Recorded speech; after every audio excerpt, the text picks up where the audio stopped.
Welcome to another episode of PPL Pod. Picture this.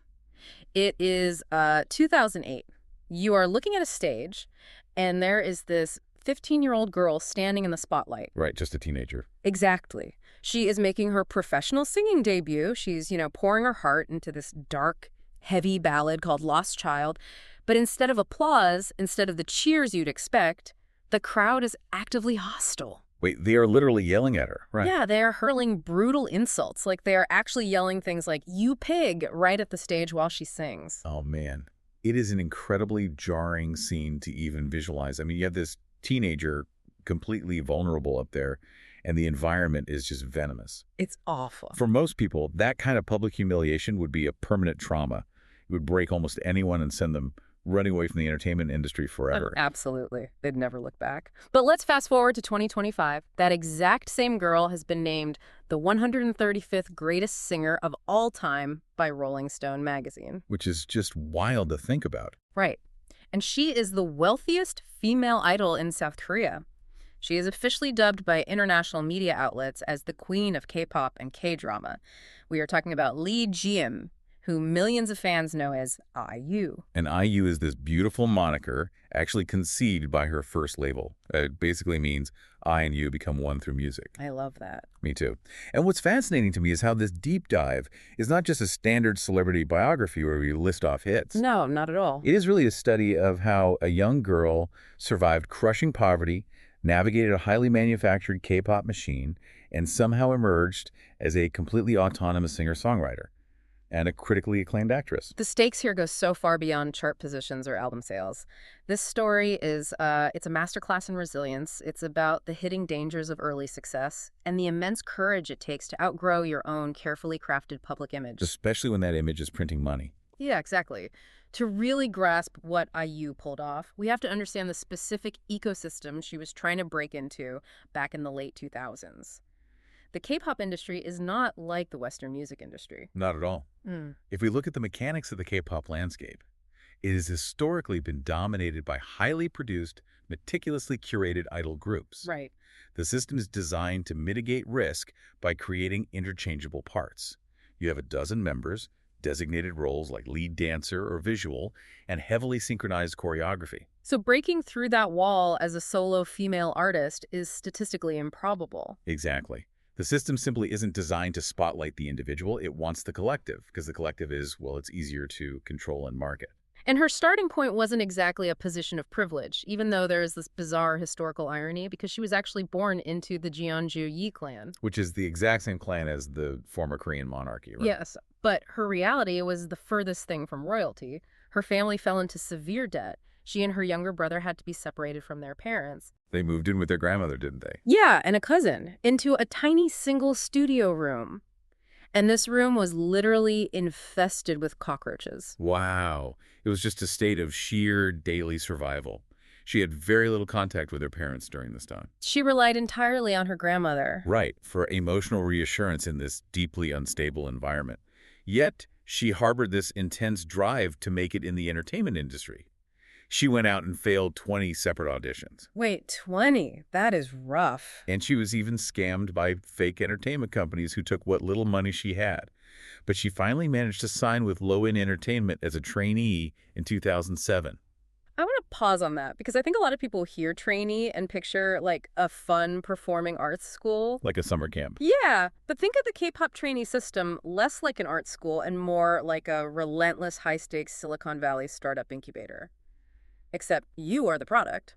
You are subjected to grueling physical and vocal training for hours on end. You are constantly being evaluated on metrics like weight and dancing ability. And 99% of the products get scrapped before ever going to market. So my question is, when you fail 20 times, get scammed out of your savings, and you are going home to a roach-infested room, how do you not just completely shatter and quit? Well, the answer is surprisingly poignant, and it kind of shifts how we should view her entire early career. According to the sources, IU actually loved being at the recording studio. Really? Because she loved the music so much? Not just that, because it was the one place she could eat as much as she wanted. She had a warm, safe place to sleep without bugs crawling on her. Oh, wow. Yeah. Her physical survival and her career ambitions were completely intertwined. She wasn't just chasing a glamorous dream of stardom, she was finding literal shelter and sustenance in the music industry. The studio was a physical refuge from her reality. That adds such a heavy, devastating layer to that 2008 debut we opened with. When she is up on that stage being called a pig by the audience, she's not just an artist whose feelings are hurt. She's a kid whose basic survival is tied to this performance working out. But, incredibly, IU later looked back on that disastrous debut with Lost Child and claimed failing initially was actually a gift. A gift. How so? She said if she had succeeded right away, she wouldn't have appreciated her staff or the immense popularity she eventually gained. That is a remarkable level of psychological maturity for someone who had been through so much. Definitely. But from a business perspective, her management saw that the dark, heavy ballad simply wasn't working for a 15-year-old in that specific market. So they executed a massive strategic pivot. Right. In 2009, they completely overhauled her image. They moved entirely away from the serious, moody tone and pushed her into a cute, retro, youthful aesthetic with upbeat tracks like Boo and Marshmallow. And if you understand the psychology of the Korean pop market at that time, you know why that worked. The cute concept builds parasocial relationships. It makes the idol seem non-threatening and accessible. And the public absolutely ate it up. They did. But IU herself admitted she felt incredibly awkward. She disliked having to wear these girlish costumes and fashion her hair for these promotions. She felt ridiculous, playing this exaggerated, cutesy character just to appease the market. But that uncomfortable pivot was really a Trojan horse.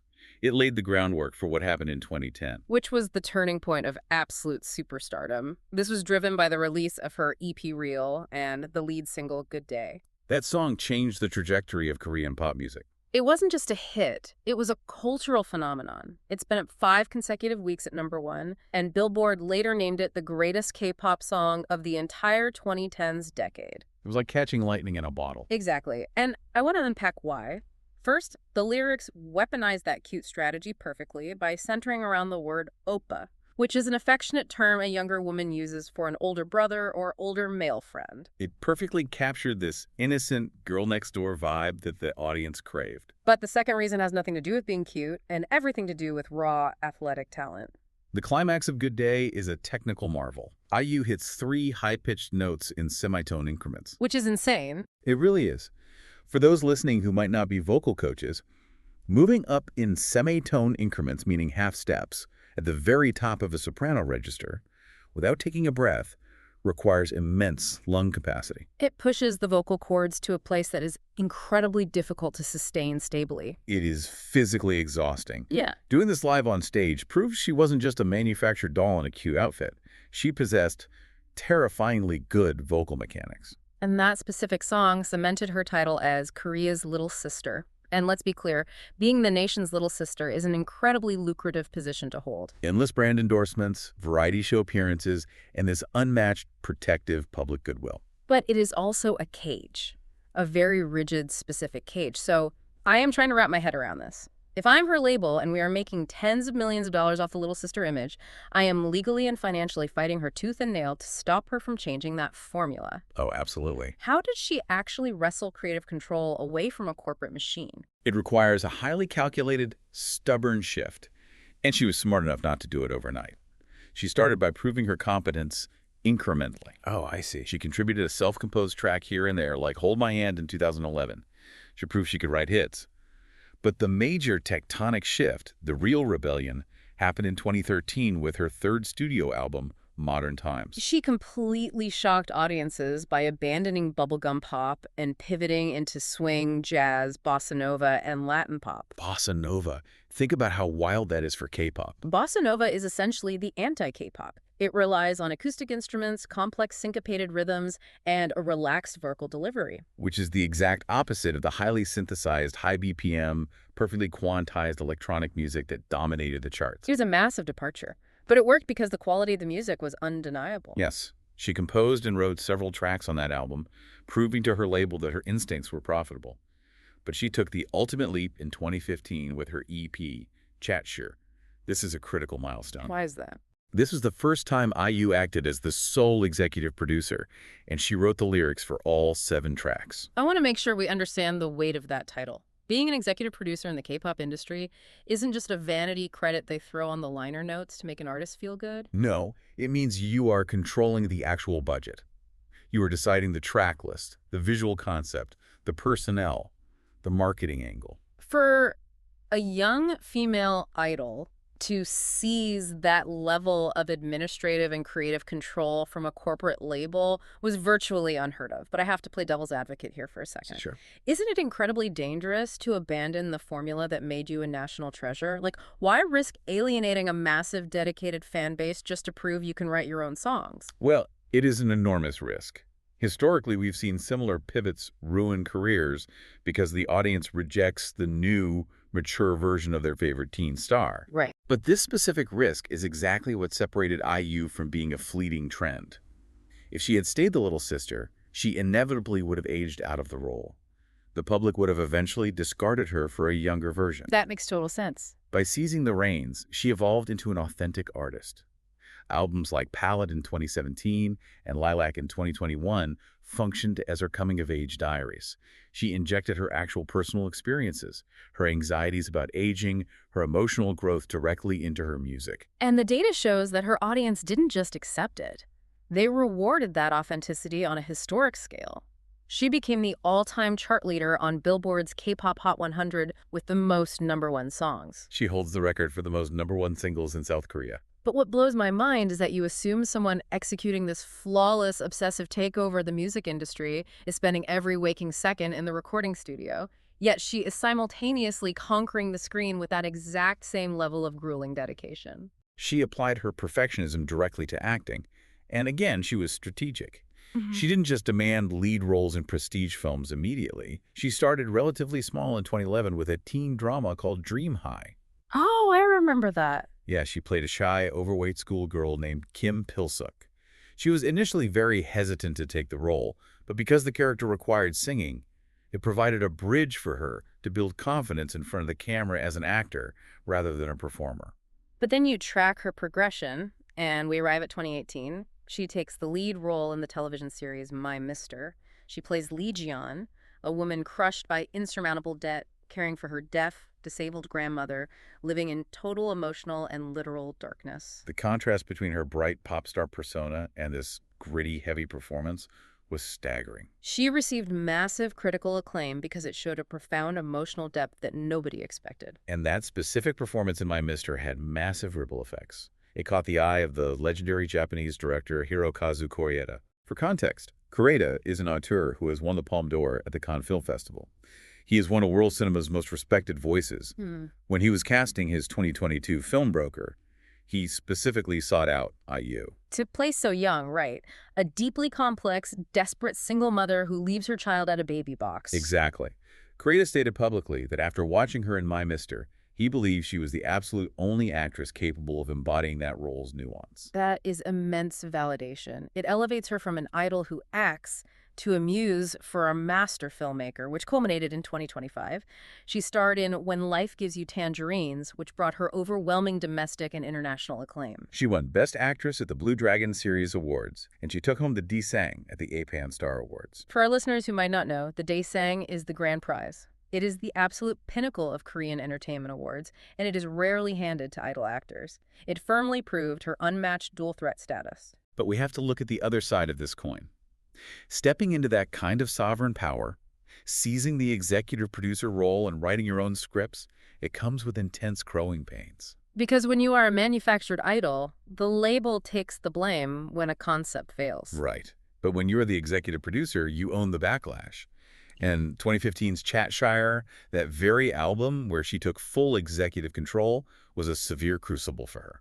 We definitely need to explore those controversies because it proves how treacherous this autonomy can be. There were two major issues with Chat-Shire. First, a bonus track faced accusations of using unauthorized voice samples from Britney Spears, which is a massive headache for any producer. Definitely. But the much larger storm, the one that really threatened her career, was over the lyrics she wrote for a song called Z's. This is a fascinating case study in artistic intent versus public reception. IU drew inspiration for the lyrics from the protagonist of a famous Brazilian novel, My Sweet Orange Tree. And critics, and most notably the Korean publisher of the novel itself, fiercely criticized her lyrics. They accused her of interpreting the 5-year-old fictional character as a sexual object. The public outcry was deafening. How does someone who has spent her entire life trying to please the public navigate being accused of something so heavy? Well, she didn't hide behind a corporate PR team.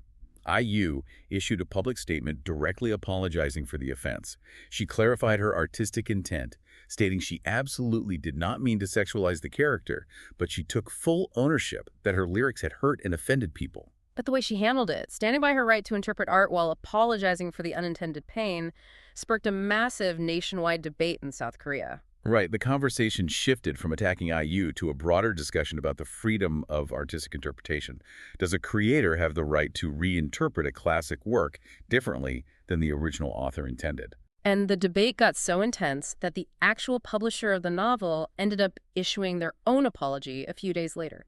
They admitted they had failed to acknowledge the diversity of interpretation and were wrong to try and suppress her artistic expression. Exactly.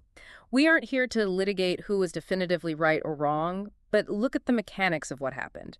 She made a bold, creative choice, faced the fire of public opinion, owned her part in the friction, and fundamentally shifted a cultural conversation. It proved she was no longer a fragile, protected product. She was a sovereign artist operating in the real world, dealing with the real consequences. Which brings us to the present and how she leverages this immense autonomy, prestige, and wealth. Having navigated the brutal trainee system, survived creative backlash, and built an estimated net worth in the tens of millions of dollars, she has turned a significant amount of her focus outward. Her philanthropic footprint is genuinely staggering. By 2025, she had donated over 7 billion Korean won, which translates to millions of US dollars. She funds tuition for low-income families, supports single parents, aids cancer patients, and contributes to disaster relief. But what stands out to me isn't the dollar amount. It's the specific, thoughtful nature of her giving. It goes back to that role in My Mister. Right, because for that role, she had to learn sign language to authentically portray a character communicating with a deaf grandmother. And that wasn't just a skill she learned and discarded. After wrapping the show and deeply understanding the challenges faced by that community, she quietly donated 50 million won to a deaf senior citizens support center. Her philanthropy isn't a PR tax she pays to look good. It is directly tied to her actual lived experiences and the empathy she builds through her art. And we see this willingness to leverage her platform extend into much more perilous territory. Yes, and for those of you listening, we need to be crystal clear. We are strictly reporting the events documented in our source material. We take absolutely no stance on the politics involved, and we are not endorsing any political movement. Right. But factually, in December 2024, South Korea experienced severe political unrest when President Yoon Suk-yeol declared martial law. Massive protests erupted in the streets calling for his impeachment. And during those highly volatile protests, IU used her resources to provide prepaid meals and snacks to the people demonstrating in the streets.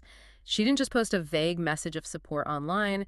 She provided tangible, physical aid to protesters. And the blowback was immediate. Yeah. That action resulted in severe online retaliation from the president's supporters. They flooded her social media with malicious comments, accused her of being a dangerous leftist, and actively organized campaigns calling for boycotts of all the commercial products she endorsed. Again, speaking as impartial observers, it is undeniable how much risk she is willing to take. She is no longer the teenager whose basic survival depended on being universally liked and avoiding getting booed on a stage. She is a woman willing to put her massive corporate brand, her endorsements, and her public safety on the line for her convictions. The contrast between where she started and where she is now is breathtaking. Let's bring this story full circle. Remember that 15-year-old girl in 2008 standing on a stage, having the word pig screamed at her while she desperately tried to sing Lost Child, just so she could go back to a warm studio? Now contrast that image with September 2024. IU is standing on stage at the massive Seoul World Cup Stadium. She is holding the 100th concert of her career. And she is making history as the very first female musician to ever perform a solo concert at that venue. She survived the roaches, she survived the scams, the insults, and the crushing pressure of a corporate machine specifically designed to control young artists. She didn't just survive the box they put her in. She dismantled it from the inside out, rewrote the rules of the industry, and took absolute ownership of her own narrative. IU's story forces all of us to look in the mirror and ask hard questions about the boxes we let others put us in. She achieved her greatest heights not by being the compliant product the industry demanded, but by bravely shedding the nation's little sister persona to become a complex, flawed, and completely autonomous creator. So true. So I'll leave you with this thought to chew on. Where in your own life are you playing the cute role just to survive when you could be writing your own script? Thanks for listening to Apple Pod. Keep tuning in for more stories worth knowing.